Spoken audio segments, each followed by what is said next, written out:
Resumo da semana com o professor Oswaldo Bastos. Bem, continuando aqui a questão do resumo da semana, que não deu para tratar tudo ontem, e mais algumas novidades que apareceram, né, sobre o famoso tema, né, em pauta agora, da Venezuela. Bom, é claro que fiquei muito feliz com o fato de a Iluana Sabó não mais vai fazer parte do Conselho de Política Criminal do Ministério da Justiça. Mas também já foi noticiado, né, que o Sérgio Moro colocou como chefe de comunicação do Ministério a Gisele Siqueira, né, que é nora da Miriam Leitão. Quer dizer, volta aqui a questão, esse pessoal abre o olho. Inclusive houve uma intervenção do Bolsonaro com essa polêmica aí da Zabó, né? E aí depois o pessoal reclama porque que as informações vazam para a Rede Globo.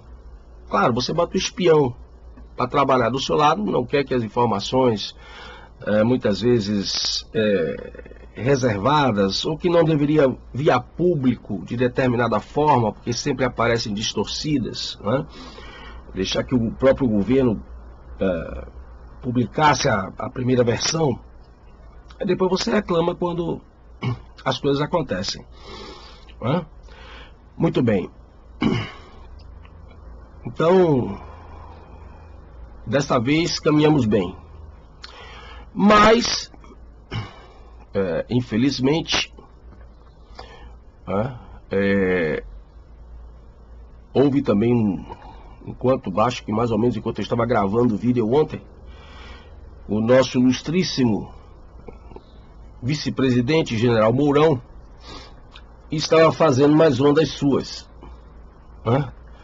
Como eu disse ontem aqui, o general não é diplomata, ele é estrategista, né?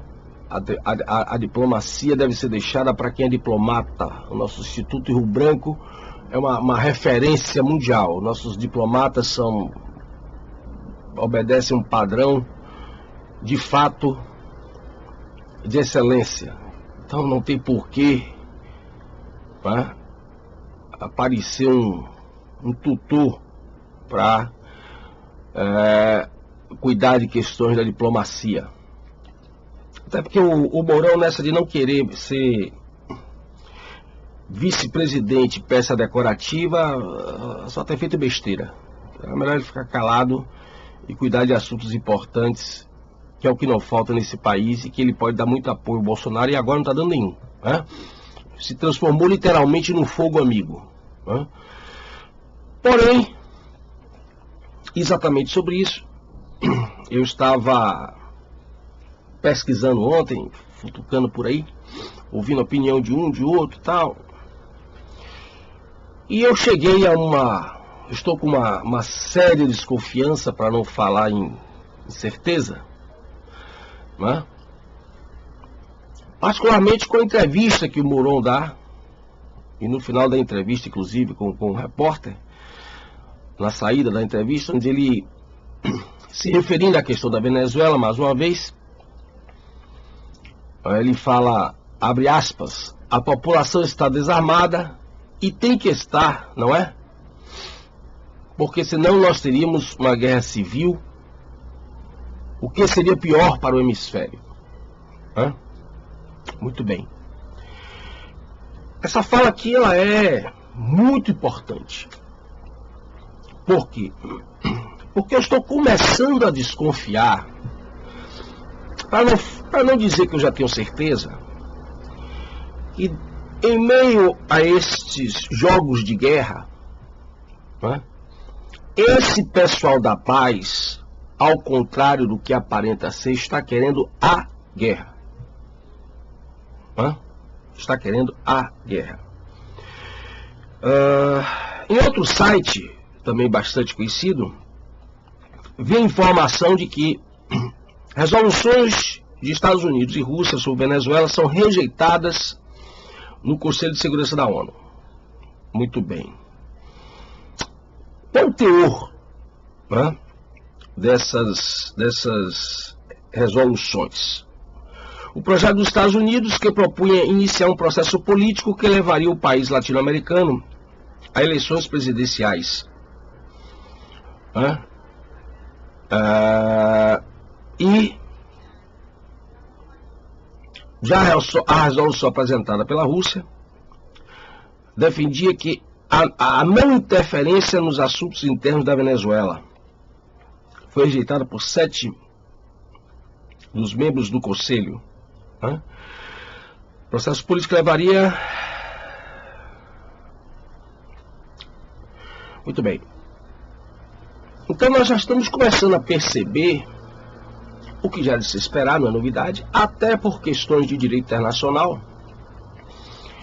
a aproximação direta das organizações das Nações Unidas. Muito bem. O que é que está acontecendo então? Então esse discurso de paz, na verdade, ele está caminhando para uma situação de impasse.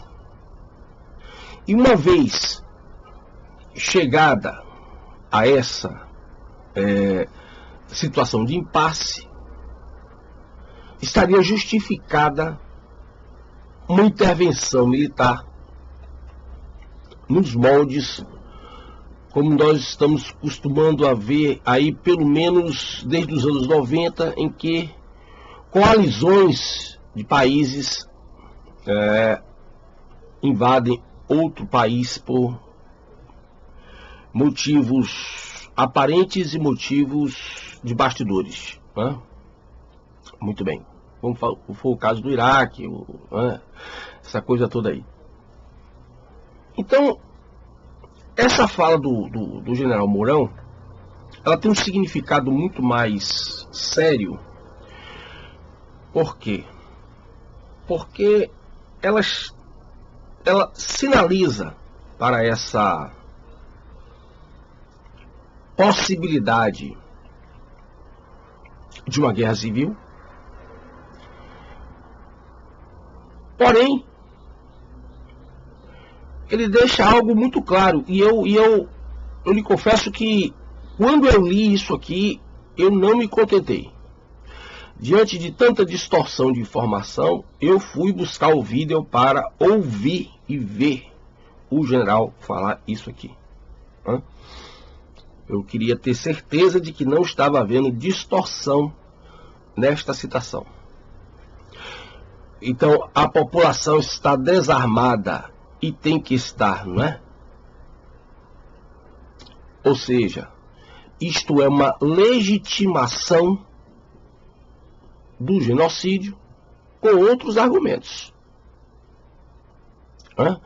O que nós estamos vendo aqui é a defesa ao cerceamento da legítima defesa.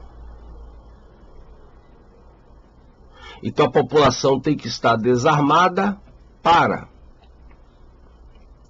não se rebelar contra um ditador.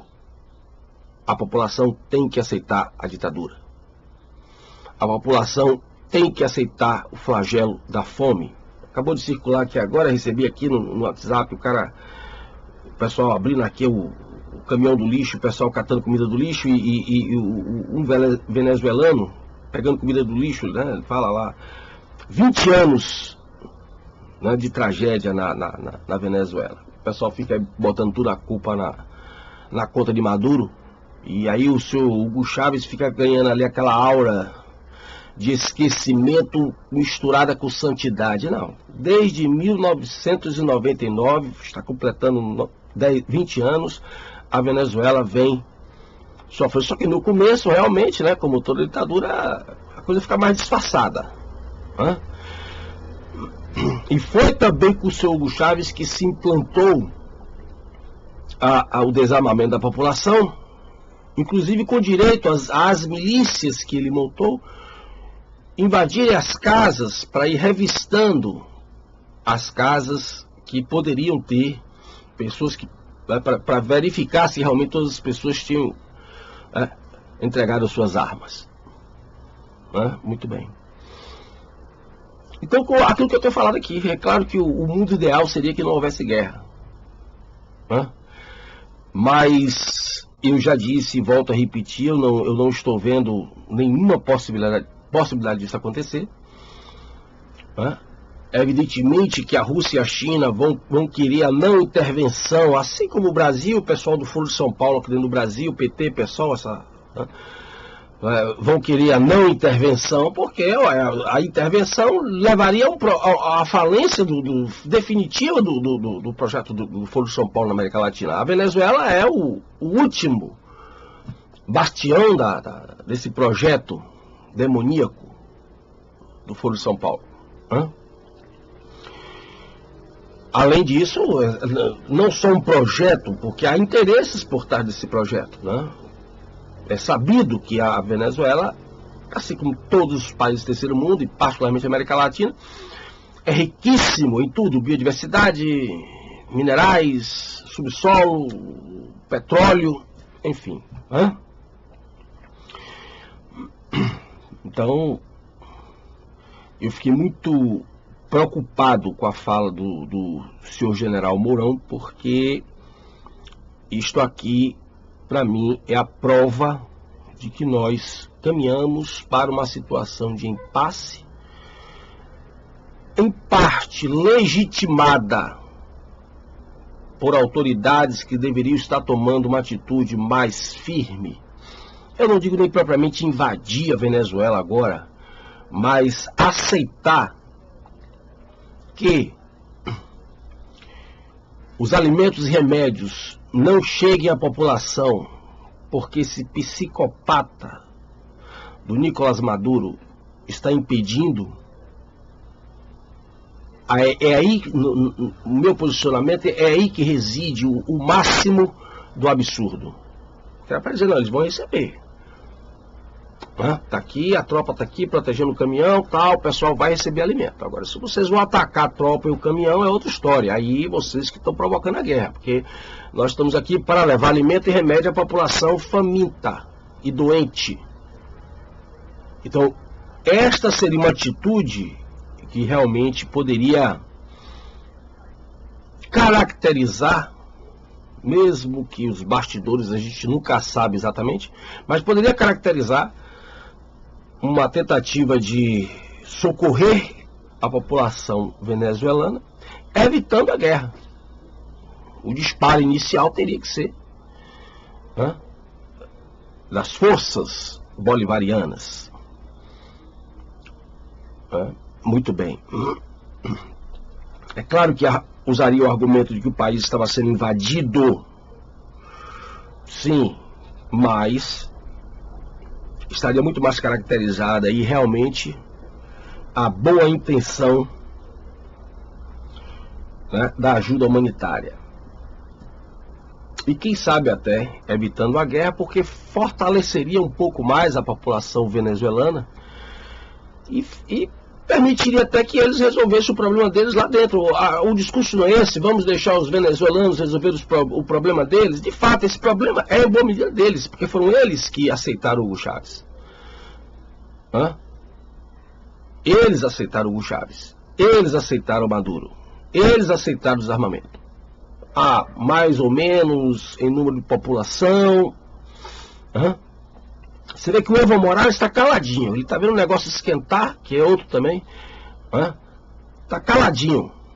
Ele sabe que quando acabar com o Maduro, vai ser a vez dele. Não é isso? Muito bem. E aí nós vamos entrar numa outra questão importante, que são os ataques ao ministro Ricardo Vélez, da Educação, que transcorreu durante essa semana e de ontem para hoje, já teve um ataque novo, inusitado. Segundo sites aqui, a mãe de Cazuza ameaça processar o ministro da Educação. O ministro da Educação, numa entrevista, ele usou uma expressão tanto debochada, abre aspas, liberdade é passar a mão passar a mão no guarda, e fecha aspas, e atribuiu isso ao Cazuza. Então ela já disse aqui que vai constituir advogado para entrar com ação, ou ele se retrata publicamente, sabe? O próprio estilo debochado do Cazuza, eu acho que se ele fosse vivo ele não ia se incomodar nem um pouco, eu acho que ele ia até dar risada e se sentir até mais famoso, mais divulgado, vendo um ministro falando dos supostos deboches dele, né? Um artista extremamente debochado, extremamente irreverente, mas é isso, a necessidade de atacar o modelo educacional brasileiro que está se tentando implantar, revertendo o quadro até então existente, e não é da agora também. O PT apenas deu passos largos e mais ousados, particularmente com a implantação da ideologia de gênero em sala de aula, mas a destruição da educação brasileira, ela tem aí pelo menos uns 40, 50 anos, e o senhor Fernando Henrique Cardoso, o PSDB, deu um avanço muito grande, né? Quando eu falo aqui de educação, eu não falo do aparecimento das faculdades privadas, do elemento quantitativo, não. Eu falo do elemento qualitativo. Nós nunca fomos referência em nada, em termos educacionais, e agora piorou assustadoramente. Muito bem. E aí, eu fico pensando, eu estou aqui com a imagem, a gente não pode mais ficar botando muita imagem e vídeo, principalmente nos vídeos do YouTube, porque eles estão censurando, eles estão desmonetizando, dá um trabalho danado, enfim. Mas eu estou aqui com uma foto aqui, recente. Aqui você está vendo aqui uma garotada na escola, e um cara vestido de palhaço, com um pênis, que deve ter pelo menos o tamanho de metade do corpo dele. Muito bem. Essa garotada aqui, o pessoal tá aqui, a meninada está aqui sentada de costas, o pessoal não deve ter mais do que 12, 13 anos. Aí, isso aqui é só um exemplo, tá certo? A pergunta é a mesma. Os pais destas crianças autorizaram esta escola fazer este tipo de encenação com os seus filhos? Quando as escolas levaram, também circulou diversos vídeos do WhatsApp, eu tenho meus arquivos, né? Professoras levando crianças, grupos, turmas inteiras de crianças para assistir às exposições, de quadros que pregavam a pedofilia, a zoofilia. Os pais devem ter autorizado os seus filhos a ir ao museu. Acredito que sim. Mas os pais sabiam o conteúdo desta exposição? Estou perguntando. As escolas foram plenamente honestas e, ao solicitar a autorização dos pais, elas disseram: nós vamos levar seus filhos para ver um cara transando com a criança, botando a criança de 4, botando a criança para fazer sexo oral nele. Tá certo? Isso foi dito aos pais, que eu acredito até que tenha autorizado os seus filhos a ir ao museu. Aí, como todos vocês sabem, aparece um escândalo, virou um escândalo o fato do hino nacional, e particularmente quando associado ao jargão de campanha do Jair Bolsonaro. Aí, meu amigo, o céu desabou. Aí não pode, é violação de direito da criança. De fato, a Constituição protege o bem imagem, e o ECA reforça bem mais isso, porque no ECA a proteção da criança é integral, porque também alcança a imagem da criança. Mas havia alguma cena pejorativa, alguma cena que pudesse, alguma situação que pudesse realmente colocar uma criança em evidente constrangimento? Filmar uma criança cantando um hino, tudo bem, foi sem autorização dos pais. Houve essa lacuna. Né? Mas será que foi proporcional essa reação? Né? Porque quando as pessoas começaram a contestar, né? Ou contestam. Eu tenho um outro vídeo aqui, muitos de vocês devem ter visto, uma professora vídeo. Uma professora, ela coloca um pênis de borracha, de plástico, um pênis com um preservativo no aluno, em meio a uma turma, na sala de aula, e ela ensinando como fazer sexo oral com preservativo, e ela se agacha na frente do aluno, né, fica ajoelhada e coloca a boca no pênis artificial ali, que ela cola no corpo do aluno, na direção da genitália do aluno, é uma adolescente, visivelmente uma adolescente. Né? Então, aí quando as pessoas começaram a reclamar disso aí, é fascismo, é homofobia, como sempre. Né? O discurso agressivo para fazer calar aqueles que não querem que o país se transforme numa orgia, né? Ou numa ditadura comunista. Então, esse modelo educacional brasileiro, eu já falei isso, e o próprio Marx fala isso no Manifesto Comunista. Né? Os vídeos que eu reproduzo ali, assista os vídeos, né? Cristianismo e anticristianismo, como o satanismo penetrou na sua fé. São 3 vídeos. Né? O próprio Marx fala, não fomos nós que criamos a relação entre educação e sociedade, mas somos nós comunistas que vamos modificá-la. E para você destruir a sociedade, qualquer uma, você tem que destruir 3 coisas. A hierarquia, né? A família e a educação. Seja qual for a concepção de hierarquia, de família e de educação, se você destrói esses 3 pilares, você destrói qualquer modelo de sociedade. E é exatamente isso que nós estávamos assistindo no Brasil de maneira extremamente grosseira e agressiva. E eu espero que as reações em contrário continuem, né? Para que, quem sabe, nós possamos recuperar o rumo deste país no direcionamento mesmo, né? De um país promissor, de um país com desenvolvimento, de um país com emprego, de um país onde as crianças saem da escola sabendo pelo menos ler e escrever, e o que é melhor ainda, ler, escrever e interpretar o que estão lendo, o que estão escrevendo. Porque nem isso mais os nossos jovens estão sabendo fazer, na sua maioria. Não é minoria não, na sua maioria. Bom? Então tá. Muito obrigado por mais uma vez a sua atenção. Se você gostou, se inscreva e divulgue o meu trabalho.